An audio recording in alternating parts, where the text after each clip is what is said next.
Do asymmetric prints intimidate you? Don't be scared. Here are some tips for sewing success with asymmetric prints. The main thing to know is there are no rules. You don't have to try to line these prints up at the notches and centers. You can express yourself and experiment.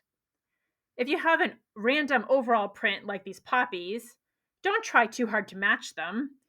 Just align areas of color and pick a focal point, such as the neckline. If you have a print like this one, you need to choose whether to accentuate or balance the asymmetry. In this case, I chose to accentuate it with the sleeves, and then I tried some color blocking to tie the look together. Sometimes with a print, you can try rotating the design 180 degrees to balance the areas of color, like I did with this top.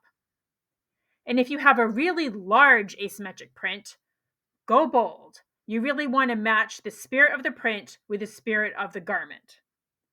Want to give asymmetrical prints a try? Check out Style Falcon sewing patterns at stylefalcon.net.